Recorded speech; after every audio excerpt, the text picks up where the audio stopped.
Mesdames et messieurs, bonsoir et bienvenue dans Question d'actu. Son Altesse Royale, le prince héritier Moulay Hassan, a procédé au lancement des travaux de construction de la station de dessalement de l'eau de mer de Casablanca. Il s'agit de la plus grande usine du genre en Afrique avec une capacité de production annuelle de 300 millions de mètres cubes. 7,5 millions de personnes devraient bénéficier de ce projet, un projet lancé dans le contexte d'épuisement des ressources en eau. Stress hydrique, un défi pressant pour le Maroc. Pour y faire face, le Maroc érige des barrages, les interconnecte et construit des stations de dessalement d'eau. D'ici 2030, 50% de l'eau potable proviendra du dessalement de l'eau de mer. Dessalement d'eau, quels enjeux au Maroc? On en parle ce soir avec mes invités ici présents, M. Abdellatif Komat.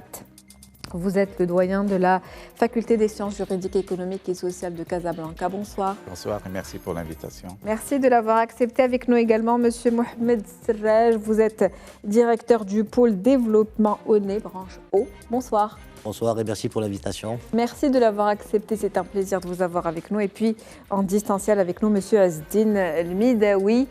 Vous êtes directeur de l'Institut international de recherche sur l'eau UM6P. Vous êtes avec nous depuis Ben Guerir. Bonsoir. Bonsoir, madame. Merci d'avoir accepté notre invitation. Plaisir. Nous allons donc commencer par un tour de table et nous allons commencer par contextualiser un petit peu le sujet. Je commence par vous d'ailleurs. Monsieur Serraj, on est dans un contexte où le Maroc traverse plusieurs années de sécheresse consécutives. On est à la 6e année aujourd'hui. Donc, quels sont les enjeux aujourd'hui et dans quel contexte ce projet a été lancé? Comme vous l'avez précisé dans votre introduction, effectivement, notre pays a traversé déjà 6 années de sécheresse consécutive. Une sécheresse très, très intense. Les déficits pluviométriques en certaines années dépassaient les 75%, donc un impact énorme sur les ressources en eau d'une manière générale, que ce soit les ressources superficielles captées par les barrages ou que ce soit sur les ressources souterraines. Donc avec les changements climatiques, aujourd'hui, la dotation par habitant est de l'ordre de 600 mètres cubes par habitant par eau, ce qui place le Maroc aujourd'hui parmi les pays où il y a une pénurie d'eau. Et d'où la nécessité de diversifier les ressources, d'abord de ne pas les gaspiller. Il faut absolument déjà préserver les ressources dont nous disposons, et puis diversifier les ressources en eau en recourant notamment aux ressources en eau non conventionnelles, telles que le dessalement ou la réutilisation des eaux usées, épurées. Il faut donc préserver nos ressources, c'est une nécessité aujourd'hui, ce n'est plus un choix ni un luxe. Monsieur Komat, que pouvez-vous nous dire sur ce contexte? En fait, il s'agit, je dirais, de l'avancement du projet tel qu'il a été lancé par Sa Majesté en 2020. En fait, ça fait partie un peu de l'anticipation, parce que ce sont des problématiques que nous avons vécues dans le passé, et puis d'une manière intense ces dernières années, et Sa Majesté a eu la clairvoyance déjà en 2020 d'arrêter un plan qui s'étale de 2020 à 2027, dans lequel il y a plusieurs objectifs, plusieurs projets. Bon, tout d'abord, les mesures urgentes pour faire face à la situation telle que nous la vivons et nous l'avons vécue ces dernières années, et puis également des stratégies à moyen terme, sachant que nous avons également une stratégie à très long terme jusqu'à 2050.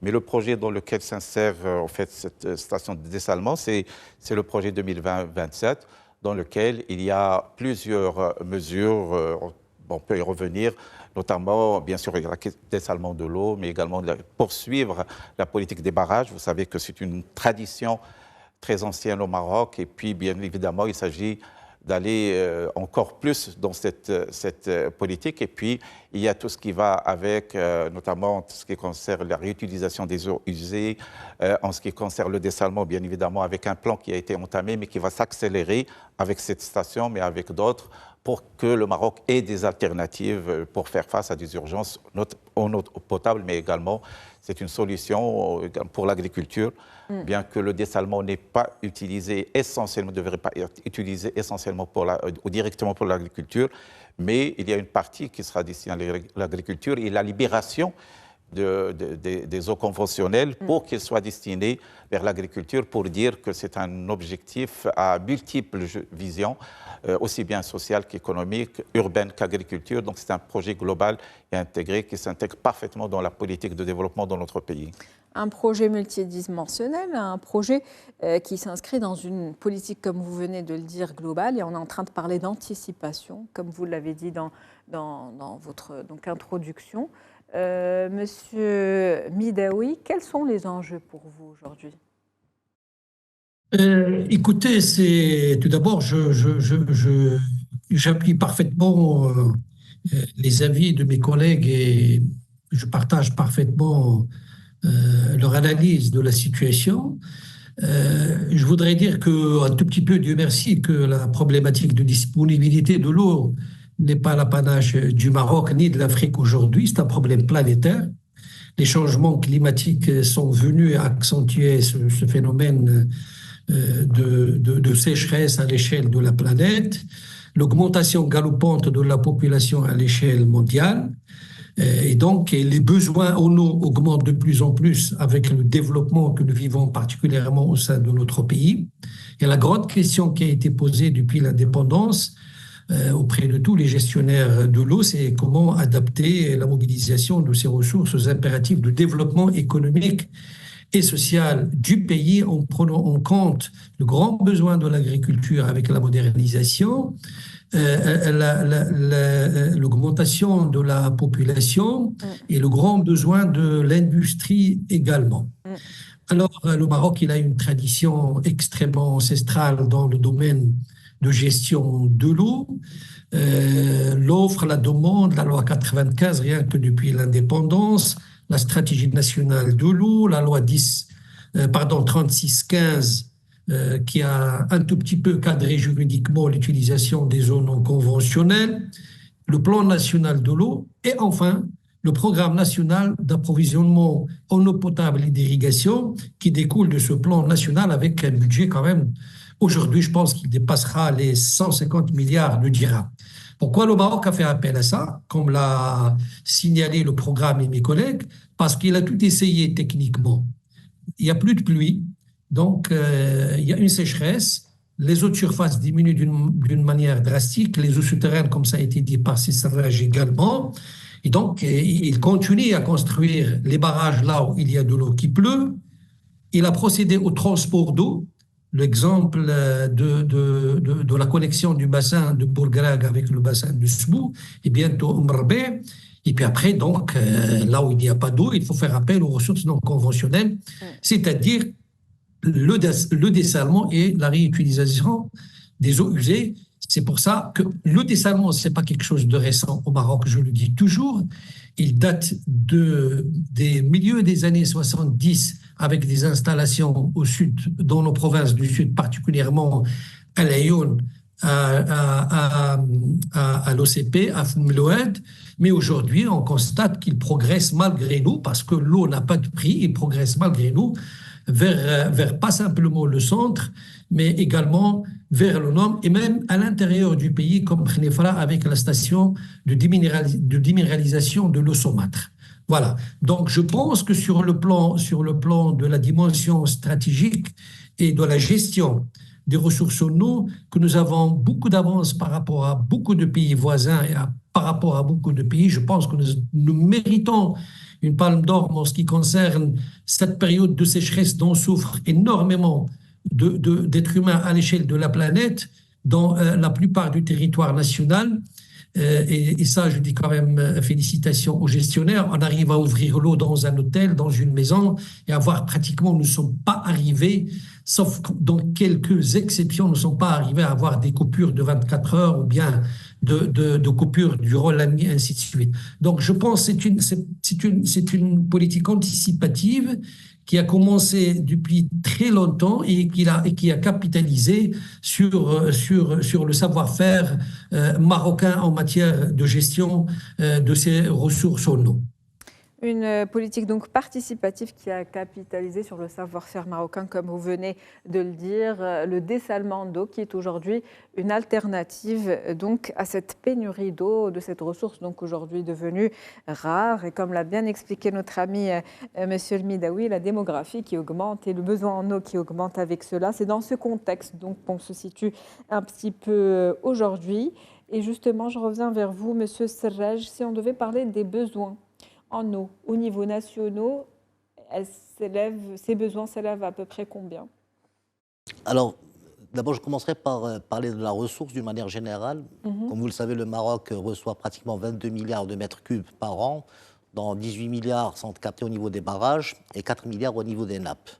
Mais avec les sécheresses consécutives que nous avons vécues, ces chiffres sont appelés à être révisés et donc le recours au dessalement s'impose.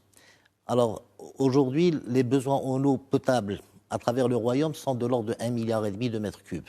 C'est grosso modo 10% des besoins nationaux si on intègre l'irrigation aussi. Ces besoins vont effectivement connaître une croissance importante. On estime que ces besoins atteindront 2,5 milliards de mètres cubes à l'horizon 2050, qui est l'horizon de planification du plan national de l'eau, comme l'a rappelé M. Midaoui. Voilà, donc l'Office national de l'électricité et de l'eau potable, grâce à l'anticipation et les équipements qu'il a pu réaliser durant ces dernières années, dispose aujourd'hui d'une capacité de production de plus de 7,4 millions de mètres cubes par jour, ce qui permet de faire face à la demande qui aujourd'hui n'excède pas 4,5 millions de mètres cubes par jour, pour rester sur les mêmes unités pour que nos téléspectateurs puissent faire les comparaisons. Donc la problématique réelle, c'est effectivement le déficit en ressources en eau. Et donc d'où l'impératif de recourir au dessalement. Aujourd'hui, le Maroc, la première station de dessalement que nous avons réalisée à l'Office remonte à 1977, c'était à Bouche d'Or.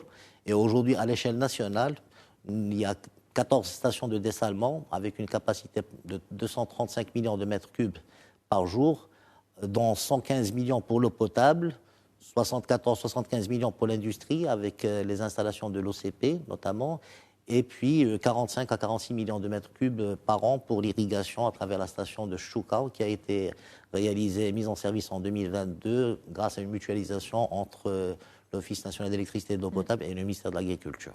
Et pour revenir à cette station en particulier qui vient d'être lancée, dont la construction a été justement lancée à Casablanca, est-ce qu'elle permettra de recouvrir en tout cas les besoins de la ville?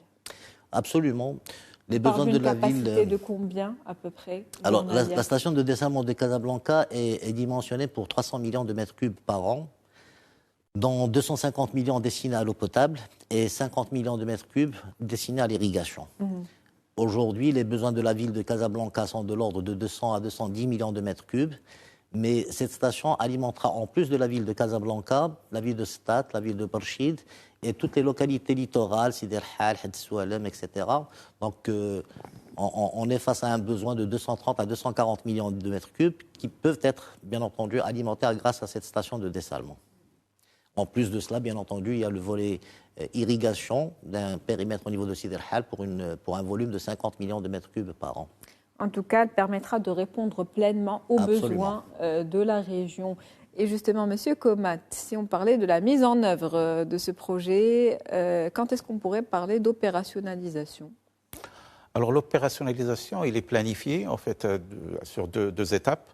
La première étape, c'est fin 2026, où il est prévu de produire aux alentours de 200 millions de mètres cubes. Et puis, en fait, le projet, à son stade final, c'est fin 2028, où il arrivera à la vitesse de croisière qui est de 300 millions de mètres cubes. Donc, les échéances sont arrêtées. Et, en fait, pour nous, aujourd'hui, pour le Maroc, c'est de gérer le court terme.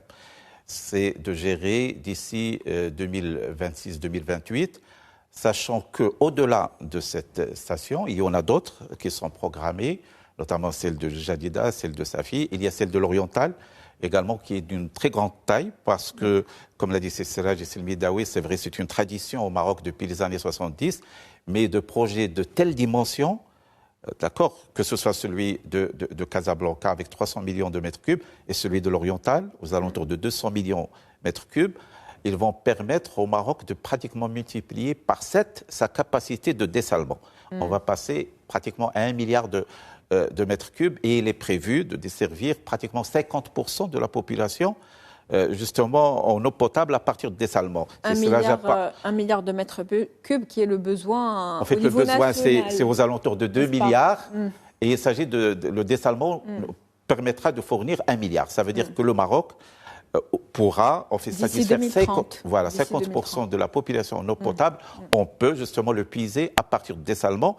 Et ça nous permet d'être rassurés par rapport, justement, parce que l'eau potable, c'est vital, c'est important. Il y avait un certain moment des risques à ce qu'il y ait des coupures, notamment d'eau. On ne l'aura plus. Et la deuxième chose, et ça c'est très important, c'est cette connexion entre le dessalement et l'agriculture. Bien que, comme j'ai dit tout à l'heure, il ne s'agit pas de produire, de faire des dessalements essentiellement par l'agriculture, mais il y a 2 volets. Tout d'abord, une partie sera consacrée à l'agriculture, comme le cas de ces 50 millions de mètres cubes au niveau de la station de Casablanca. Mais le plus important, c'est que, en fait, l'eau pluviale sera libérée, au lieu qu'elle soit destinée à l'eau potable, elle sera libérée pour l'agriculture. Et donc, il va y avoir forcément un impact sur le secteur agricole. Et justement, quel impact sur certaines cultures? Est-ce que ça peut les impacter également négativement, le fait En fait, la question qui est posée, c'est la question du coût. C'est la question du coût, parce qu'il y a un coût aujourd'hui qui est déterminé pour l'eau conventionnelle, et il y a un coût qui est déterminé pour l'eau non conventionnelle. Aujourd'hui, on parle de pratiquement 4 fois le coût de l'eau non conventionnelle par rapport à l'eau conventionnelle. On parle de 4 dirhams en fait, le mètre cube. Hypothétiquement, pour l'instant. Voilà. Mais je crois, et ça c'est cela, il peut aller dans ce sens-là, ces coûts ont tendance à baisser. Ils ont tendance à baisser. Pourquoi? Parce que la technologie avance. C'est vrai, ces coûts-là, on en parle à un certain moment avec des coûts exorbitants.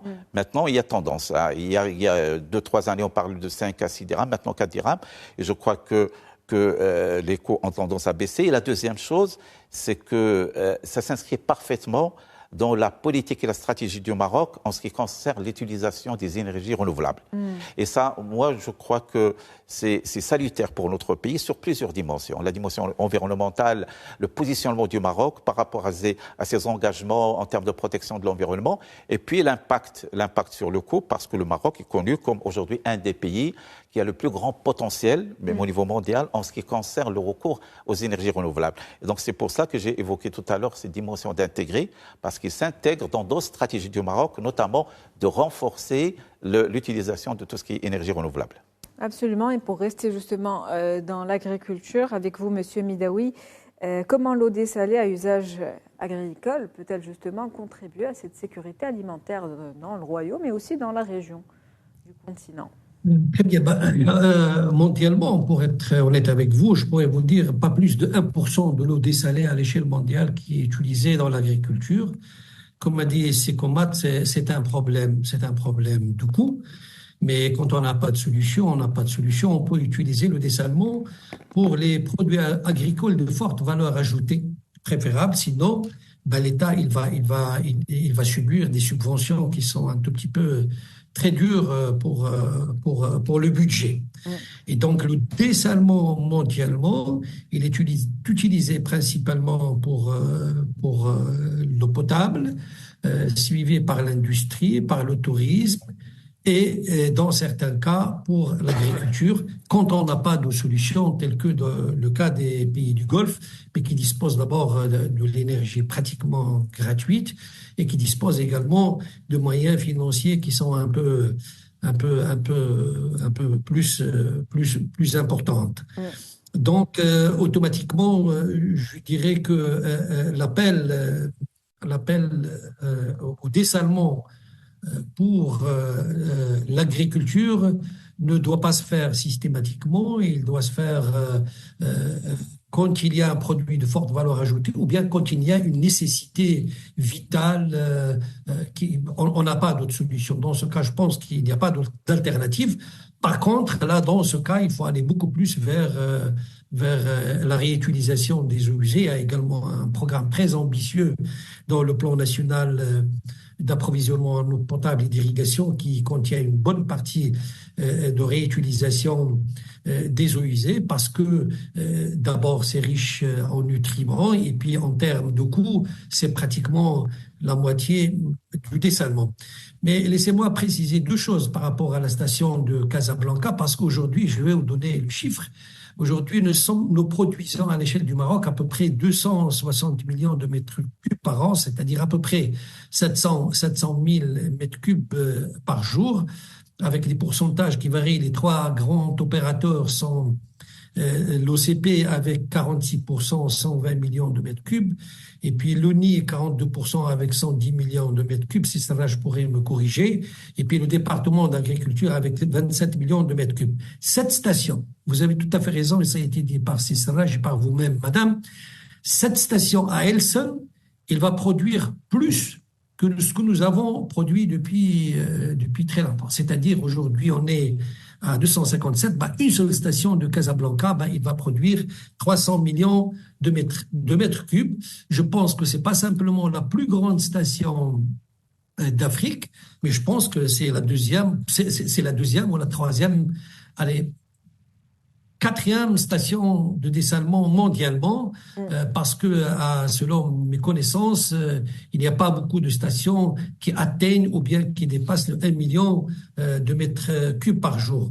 Je pense que techniquement, le Maroc a capitalisé une grande expérience parce qu'il est allé progressivement. Il n'avait pas besoin. Le dessalement était cantonné dans nos provinces du Sud parce qu'il n'y avait pas d'autre solution. Mais petit à petit, si vous voulez, cette expérience qui s'est accumulée sur tous les plans, soit sur le plan du montage de projets, soit sur le plan de l'exploitation des stations, soit sur le plan technique et scientifique au niveau des universités et des centres de recherche. Je pense que ça ne posera pas beaucoup de problèmes, cette station de dessalement de Casablanca, qui pour moi aujourd'hui une sorte de coupe déjà africaine et de coupe, je pense, une grande position à l'échelle mondiale. Il va attirer beaucoup d'intérêt, beaucoup de suivi. Excusez-moi pour le coup, je vais vous dire, je pense, parce que je suis le dossier depuis des décennies. Le coût du dessalement il est déjà stabilisé depuis la moitié des années 90. La grande station à l'époque d'Ashkelon qui comptait 300 000 mètres cubes par jour, le prix était de l'ordre de 0,5 $, par mètre cube, mais on n'a pas vu d'évolution extraordinaire en termes de chute de coûts. Par contre, je dirais que la station de Casablanca, soit en termes d'investissement, 6,6 milliards du dirham pour une station de presque 850 000 mètres cubes par jour, à mon sens, il est un tout petit peu en dessous même de la moyenne statistique du prix du coût d'investissement. Et en termes d'exploitation, 4,5 dirhams par mètre cube, c'est également, à mon sens, c'est un record qui va s'ajouter et va faire objet de beaucoup de discussions dans les grands grés internationaux qui traitent de desalination costing, des coûts de dessalement, et ça va revenir il y aura les scientifiques, il y aura les économistes, il y aura les financiers qui vont s'intéresser à cette installation pour comprendre ce génie, cette capacité à produire de l'eau à 4,5 dirhams et un coût d'investissement qui est, à mon sens, très, très, très correct. Vous l'avez dit, il s'agit de l'une des stations de dessalement d'eau, l'une des plus grandes stations au niveau mondial, avec un investissement important qui est de 6,6 milliards de dirhams. Donc on le rappelle, qui est une politique donc anticipative qui s'inscrit justement dans une stratégie à long terme. Et rappelons également que cette station, et le coût est appelé à, comme vous l'avez dit, M. Komat tout à l'heure, qui a été appuyé par M. Midaoui, qui est appelé en tout cas à baisser. Monsieur Serraj, rappelons que cette station est également alimentée à 100% par l'énergie renouvelable, et ça rejoint un petit peu les propos de Monsieur Komat tout à l'heure, et c'est ce qui fait sa particularité. Absolument. Alors, peut-être quelques éclaircissements. Alors, d'abord, effectivement, la station de dessalement de Casablanca sera l'une des 5 plus grandes stations de dessalement au monde. Ensuite, alors le coût de 4,50 dirhams le mètre cube, pour que les choses soient claires, c'est un coût, non pas d'exploitation, mais c'est un coût global, hein, qui comprend aussi bien l'investissement que l'exploitation. Donc l'investissement de 6,5 milliards de dirhams, quand nous payons le mètre cube à 4,50 dirhams, ce coût intègre l'investissement. C'est un partenariat public-privé qui a fait que le partenaire privé mobilise le financement, réalise la conception, et puis réalise l'ouvrage et l'exploite pendant 27 ans.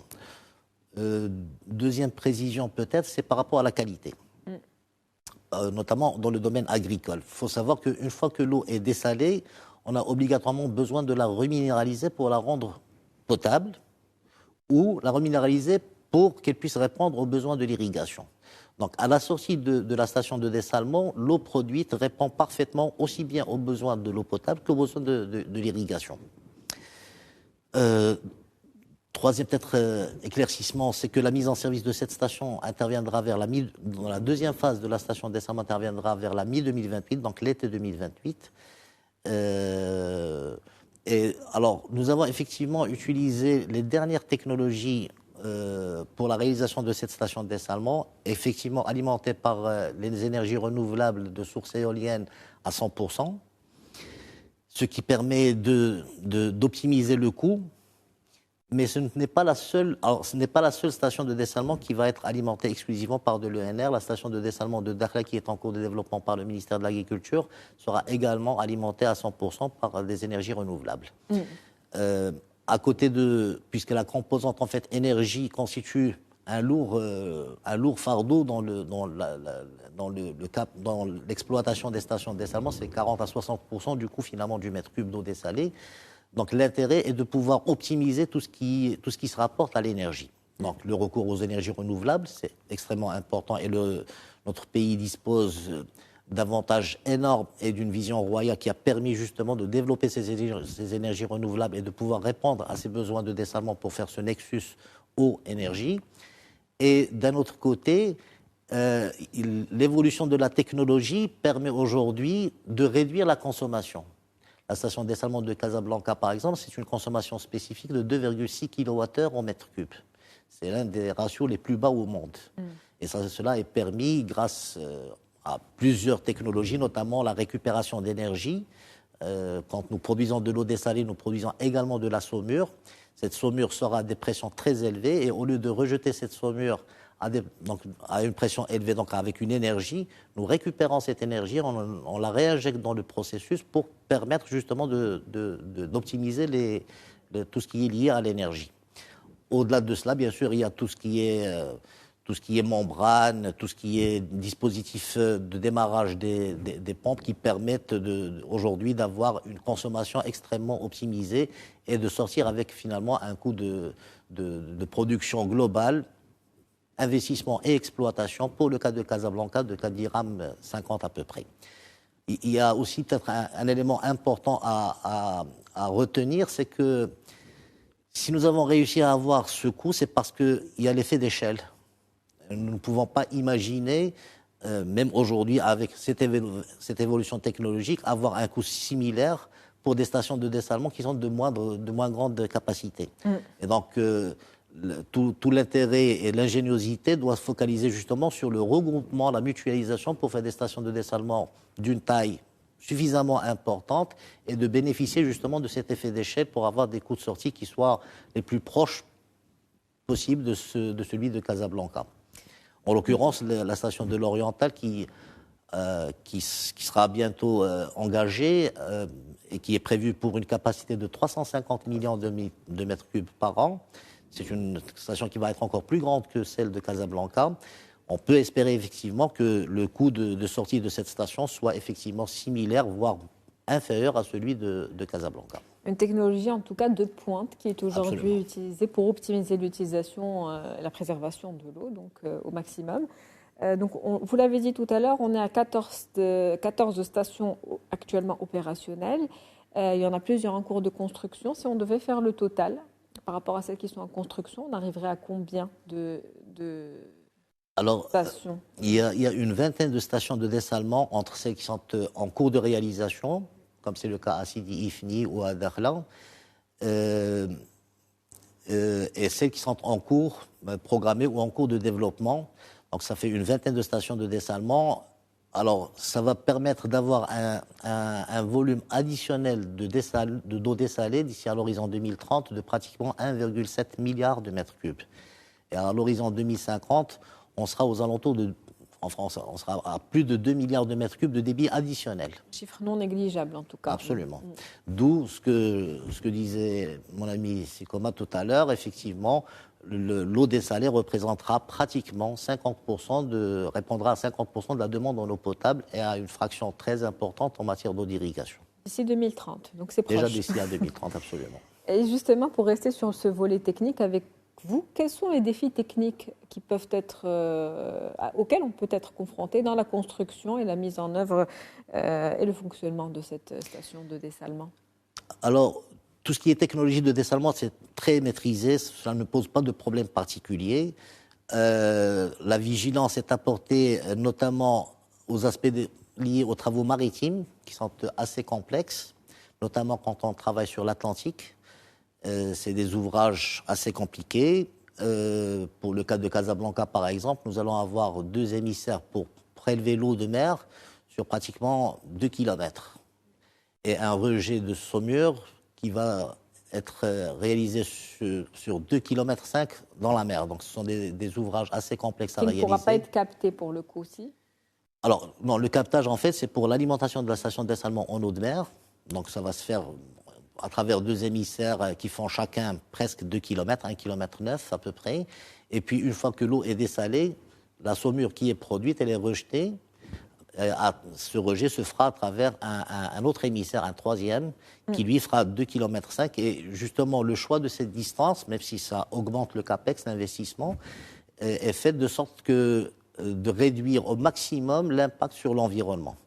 Donc, la station de dessalement de Casablanca, on peut dire qu'effectivement, elle a un apport très important en matière environnementale parce que l'utilisation des énergies renouvelables et de la récupération d'énergie permet d'éviter pratiquement un rejet de presque 580 000 tonnes de CO2. Et en même temps, le rejet des saumures, à travers des dispositifs assez complexes, permet de ne pas impacter le milieu marin après ce rejet. Merci pour toutes ces précisions et tous ces chiffres dont on n'avait pas en tout cas entièrement connaissance.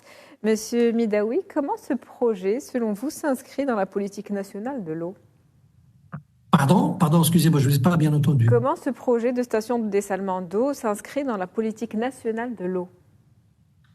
Tout à fait, c'est-à-dire, comme j'ai dit tout à l'heure, le plan national de l'eau ou le programme national d'approvisionnement en eau potable et l'irrigation qui découle du plan national de l'eau, il a tout prévu, c'est-à-dire toutes les alternatives. Là, on parle des barrages, on parle du transport d'eau et on parle des ressources non conventionnelles, mais il y a beaucoup d'autres mesures dans ce programme national. C'est pas l'objet de l'émission. Il a pratiquement prévu tous les aspects de la gestion de l'eau. Mais le dessalement aujourd'hui, ça devient une composante très importante, comme on dit Sarraj et Sikomat, par nécessité. Le Maroc, à l'instar des autres pays, n'a pas fait appel au dessalement pour une compétitivité technologique ou bien pour un luxe. Mais c'est une obligation. Ça coûtera ce que ça coûtera, mais là déjà, je reviens sur le coût du mètre cube, comme a dit Sissavrage, qui englobe la totalité. C'est extrêmement compétitif. Et nous sommes rattrapés parce que vous avez posé la question sur l'état actuel. Nous sommes rattrapés et une vitesse très rapide et un changement très rapide dans les programmes de construction des installations de dessalement par obligation. Je le répète toujours, nous le faisons parce que nous sommes obligés de le faire. D'une année à une autre, il y a des stations qui s'ajoutent. Là, je parle par exemple de l'OCP. Ils sont déjà à 120 millions de mètres cubes par an. 100% des besoins de l'OCP que ce soit dans le lavage des phosphates ou dans l'industrie, c'est assuré par les ressources non conventionnelles, principalement le dessalement. Et là, à la fin 2024, c'est-à-dire fin décembre 2024, il y aura la mise en marche d'une nouvelle installation double de la capacité actuelle pour alimenter également une partie de Casa et pour alimenter Jdida et Safi, ainsi de suite. Donc, si vous voulez, le plan de dessalement dans la stratégie, la place du dessalement, dans la stratégie nationale, il s'ancre de plus en plus, il prend de plus en plus de l'importance. Je reviendrai sur l'impact environnemental, si vous voulez bien. Et il y a effectivement le côté coût, comme a dit Serraj, mais il y a également le côté pour l'utilisation des énergies renouvelables, il y a le côté impact carbone. Une station de dessalement pour un mètre cube, elle génère en moyenne à peu près 700 mg de CO2. Donc la station, j'ai fait le calcul, la station de Casablanca va empêcher l'émission de quelques 2500 tonnes de CO2 par an. C'est extrêmement important. Le vrai problème également sur le plan, vous l'avez posé à Serraj, il en a parlé, je voudrais juste éclaircir les citoyens qui nous suivent, c'est comme il l'a dit, il y a une station de dessalement génère beaucoup de choses, des produits chimiques, des réactifs, des membranes qui vieillissent, la corrosion des systèmes et ainsi de suite. Mais le plus grand problème, c'est effectivement, comme a dit Serraj, c'est cette saumure, parce que si on produira 1 million ou bien 850 000 mètres cubes dans cette station de Casablanca, on va produire en même temps la même chose, presque 50%, c'est-à-dire 850 000 mètres cubes d'eau à une concentration double de la concentration de l'eau de mer qu'on a dessalée. Donc ça on essaie de réutiliser en énergie, en tout cas. Mais je pense que les conceptionneurs et dans le montage de projets, je pense que l'organisme de tutelle qui suit avec les constructeurs cette installation, il a certainement, il le fait, ça fait partie du cahier de charge, l'étude d'impact. C'est pour ça que, comme a dit Serraj, il y aura des diffuseurs sur à peu près 2,5 km avec les dernières technologies pour minimiser l'impact de cette eau saumâtre qui constitue un grand problème pour toutes les stations de dessalement mondialement.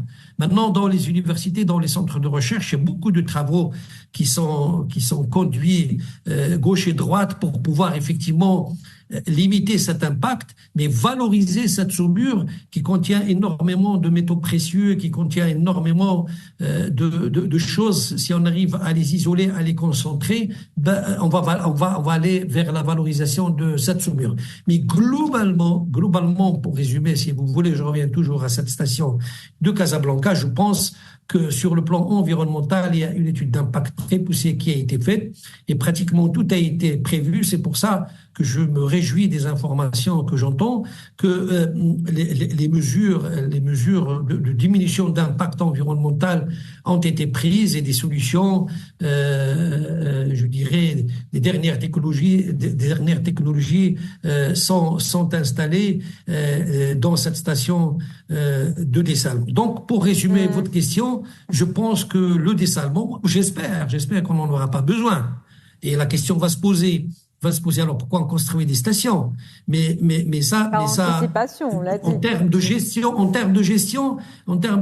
il faut toujours répondre aux risques. Je dirais même qu'heureusement qu'on s'est pris un peu tôt, parce qu'il n'y a aucun mal à avoir des stations de dessalement à côté du conventionnel, même s'il existe, parce qu'on ne doit pas se permettre, dans le cadre de la sécurité alimentaire, et le premier aliment, c'est l'eau, à être du jour au lendemain, ou bien d'une année à l'autre, confronté, parce que la construction d'une station de dessalement, ça prend du temps, ça prend de l'argent.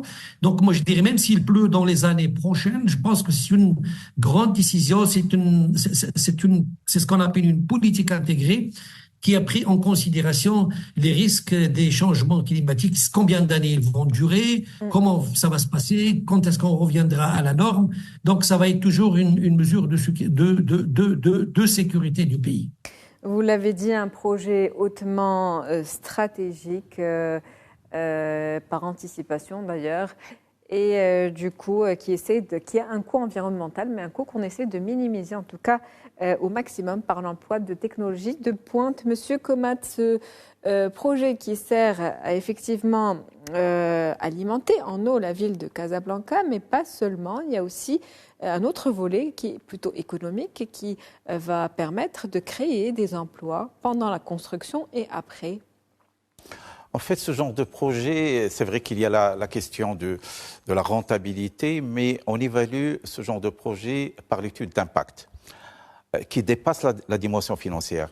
Alors, lorsqu'on voit un peu l'impact, bon, Medawi a évoqué longuement l'impact environnemental, il y a l'impact social, bien évidemment, et l'impact en termes de positionnement du Maroc, même sur la dimension recherche, innovation. Et d'ailleurs, je m'associe à ce qu'a dit Medawi, on le vit au niveau des universités marocaines d'une manière générale. Aujourd'hui, la question de l'eau, elle est très présente au niveau des structures de recherche. L'université veut contribuer. Il y a aujourd'hui beaucoup d'équipes de recherche, de travail qui essayent de contribuer. Déjà, sur ce niveau-là, il y a un impact. Le deuxième impact, notamment parlant d'emploi, c'est que le Maroc, de plus en plus, se positionne en matière de création d'emplois entre guillemets, de qualité, c'est-à-dire avec une haute valeur ajoutée. Le Maroc, aujourd'hui, n'est plus un pays qui se suffit à extraire des minerais ou des matières premières ou à aller vers des industries qui utilisent une main-d'œuvre non qualifiée. Aujourd'hui, le Maroc se positionne sur des secteurs à grande valeur ajoutée. On parle de l'aéronautique, de l'automobile, de l'électronique. Ce secteur rentre parfaitement, justement, dans ce redimensionnement de l'économie marocaine, donc qui est sur des secteurs à forte valeur ajoutée. Alors bien sûr, il y a les emplois directs, mais ce genre de projet, il y a essentiellement des emplois indirects. Et là, j'évoque d'une manière très précise, très concrète, l'impact, notamment en termes vous savez que le Maroc dépend beaucoup de l'agriculture pour sa croissance. La croissance du Maroc, il varie en fait de 1,5 point en fonction de l'année. Est-ce qu'il y a eu de la pluie ou il n'y a pas eu de la pluie? Et lorsqu'on parle d'un point de croissance ou 1,5, c'est des dizaines de milliers de créations d'emplois et c'est pratiquement, en fait, un point de croissance, c'est l'équivalent de 13 à 15 milliards de dirhams. Donc, l'impact de ce projet, certainement, va rejaillir sur le secteur agricole. Bien évidemment, il ne s'agit pas de résoudre toute la question de la sécheresse avec ce genre de projet. Il va y contribuer parce qu'une partie est destinée à l'agriculture et il va libérer l'eau conventionnelle pour l'agriculture. Si on évoque, par exemple, l'année 2023, vous savez qu'en 2023, nous avons perdu 198 000 postes dans le milieu rural à cause de la sécheresse. Maintenant, ce genre de projet, bien évidemment, il ne va pas nous permettre de dépasser toute cette perte d'emploi, mais il va y contribuer. Pour dire qu'en termes d'impact, il y a un impact énorme. Bien sûr, il s'inscrit parfaitement dans ce qu'a dit Sylvie Daoui en termes de positionnement environnemental, mais sur la dimension économique et sur la dimension sociale, bien évidemment, il a un rôle très important. Il s'inscrit parfaitement dans, en fait, aujourd'hui, le Maroc, la tendance est d'aller vers plus de souveraineté. On parle beaucoup de la souveraineté. Bien sûr, à leur tête, c'est la souveraineté alimentaire. On parle un peu de l'économie de la vie. Et le cœur de l'économie de la vie, c'est l'alimentaire. Alors, bien évidemment, l'eau, c'est vital, bien sûr, mais également, il est à la source, justement, des produits alimentaires. Et donc, nous sommes dans le cœur d'un secteur qui est très stratégique. Et bien sûr, il y a un investissement. On parle de milliards de dirhams, mais tout cela, il est amortissable parce que le Maroc aujourd'hui est parmi ses priorités, même au niveau des organisations internationales. D'ailleurs, il y a eu le rapport de la BAD qu'on a analysé il y a quelques jours ensemble et qui place pour le Maroc deux grandes priorités. La première priorité, c'est une croissance inclusive. Et la deuxième priorité, c'est de faire face aux chocs externes. Et parmi les chocs externes, il y a les aléas climatiques. Et ce genre de projet s'intègre parfaitement dans cette priorité, qui est une priorité stratégique pour notre pays. C'est pour cela que dire que c'est vrai, il y a un impact en termes de création d'emplois, mais c'est un impact également plus global et plus stratégique. Également pour les communautés locales. Bien évidemment, surtout que ça également c'est un objectif de notre pays, Sa Majesté appelle à réduire les inégalités sociales et territoriales. Et l'impact de la sécheresse, on le connaît, en termes de social, perte d'emploi, en termes de cloisonnement de certaines régions, en termes d'exode, donc en fait l'impact il est multidimensionnel, il est très profond, et c'est pour ça qu'aujourd'hui c'est un des projets phares de notre pays, d'autant plus que nous sommes un pays qui accorde beaucoup d'importance au secteur agricole. Bien évidemment, c'est un secteur qui peut-être aujourd'hui emploie moins que dans le passé, et occupe peut-être moins en termes de dynamique économique, mais ça reste l'ossature économique et sociale de notre pays. Et tout ce qui peut contribuer, bien sûr, à maintenir ce secteur de l'agriculture au milieu rural, notamment le monde rural d'une manière générale. D'ailleurs, au niveau de ce plan, donc Semidawi a évoqué tout à l'heure les composants de ce plan, il y a le renforcement de l'approvisionnement du milieu rural. C'est un des 4 grands objectifs, justement, au niveau de l'approvisionnement en eau potable d'irrigation, parce que là également, le milieu rural, c'est très important, et ce genre de projet peut justement contribuer. On a évoqué qu'au-delà de Casablanca, il y a Barchid, il y a Stade, il y a toute la région, et on espère que ce sera de même pour l'oriental, parce que ce n'est pas seulement pour Oujda ou Berkane, ça sera pour toute la région de l'oriental, et c'est ce qui permet justement d'aller davantage vers un développement plus inclusif, moins déséquilibré entre les régions et entre les composants de notre société. Un renforcement donc de l'approvisionnement en milieu rural pour plus d'inclusion aujourd'hui, et cela peut se faire à travers ce genre de projets qui sont d'ailleurs multipliés à travers plusieurs régions du royaume. On arrive déjà aux 5 dernières minutes de cette émission avec vous. Donc, si vous permettez, juste par rapport à ce point, oui. En fait, les stations de dessalement qui sont conçues, elles de sorte à alimenter en eau potable aussi bien les populations urbaines que les populations rurales. Il n'y a pas de distinction entre les deux. C'est-à-dire que quand nous disons que nous allons alimenter la ville de Casablanca, de Stas, Barchid, etc., c'est les populations urbaines et également les populations rurales. Pareil pour la zone de l'oriental et pour tous les projets de dessalement, il n'y a absolument aucune distinction. Peut-être rajouter la question de l'interconnexion, ça a été évoqué tout à l'heure par Semidawi.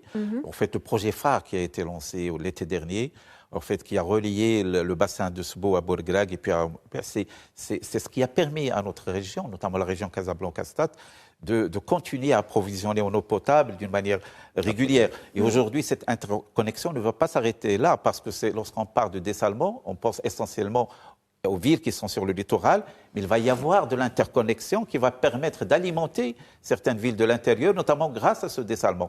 Pour dire que pratiquement, c'est des projets qui concernent le Maroc dans son intégralité. Vous l'avez dit, des projets qui sont en tout cas multidimensionnels et multisectoriels.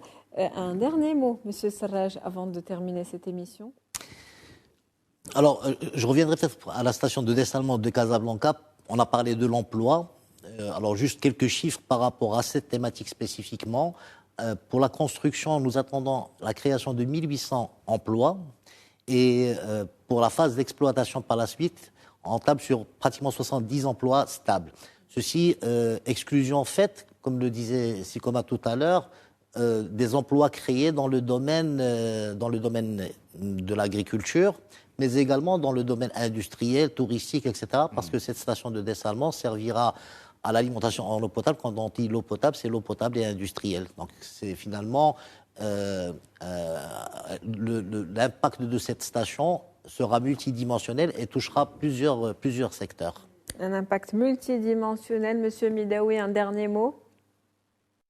Un dernier mot, bon, je dirais que le dessalement est parmi nous aujourd'hui. Il est parmi nous, il est là, on n'a pas choisi, il nous a été imposé parce qu'il y a eu de la sécheresse. Aujourd'hui, je me réjouis de la capitalisation de l'expérience du Maroc pour aller aussi vite vers des méga-stations comme la station de Casablanca qui a été réfléchie, bien conceptionnée, et puis la réalisation certainement la même chose. On peut pas éviter le dessalement dans un avenir proche. Ça va aller très vite, le dessalement au Maroc. Rien qu'au sein de l'OCP, je pense qu'il y a une programmation d'ici 2027 de 560 millions nouvelles de mètres cubes d'eau par an. Je voudrais quand même adresser aux citoyens, leur dire, écoutez, le dessalement, il est utilisé principalement pour l'eau potable, secondairement pour l'agriculture. Pour l'eau potable, il ne faut pas s'inquiéter, il ne faut pas avoir de réticence, parce que le constructeur de la station, tel que la conception BOOT de Casablanca, il produit l'eau, mais il ne le distribue pas directement dans les robinets. Il y a des organismes de régulation, il y a l'ONI, il y a les régies et tout ça. Il y a un contrôle très sévère de la qualité de cette eau. Et cette eau, il est aussi potable que n'importe quelle eau de surface. Le citoyen doit savoir que même pour les eaux de surface, il y a des stations de traitement. Merci à vous, Monsieur Midao. Voilà. Merci à vous. On laisse Parfait. l'occasion à Monsieur Coman de dire un dernier mot également avant de finir. En fait, le dernier mot, c'est surtout saluer cette démarche qu'adopte le Maroc avec, en fait, sous la supervision et les orientations de Sa Majesté. C'est qu'aujourd'hui, nous avons des plans stratégiques et à l'intérieur, nous avons une démarche projet, une véritable démarche projet. Qu'est-ce qu'on entend par démarche projet? C'est-à-dire que nous avons, en fait, pour chaque projet, on a des délais, on a des moyens, on a des objectifs. Et ça, c'est très important parce qu'aujourd'hui, pratiquement, tout ce que nous sommes en train de faire, il est inscrit dans le temps. Également, aujourd'hui, tout le monde connaît les objectifs de ce projet et puis également les moyens. Et ça, c'est ce qui nous permettrait justement d'aller vers une opérationnalisation de cette vision stratégique. Et ça, je crois que ce projet s'inscrit parfaitement dans cette démarche. Merci à vous, Monsieur Abdellatif Coman. Je rappelle que vous êtes doyen de la Faculté des sciences juridiques, économiques et sociales de Casablanca. Merci à vous également, Monsieur Mohamed Serraj. Vous êtes directeur du pôle développement ONE, branche eau. Merci à vous. C'est un plaisir de vous avoir avec nous. Et puis, merci à vous, Monsieur Azdine El Midaoui. Vous êtes directeur de l'Institut international de recherche sur l'eau UM6P. Vous êtes avec nous depuis Bengurir. C'était un plaisir. Merci. Beaucoup. C'est la fin de questions d'actu pour ce soir. Merci à vous pour votre fidélité. Très bonne soirée.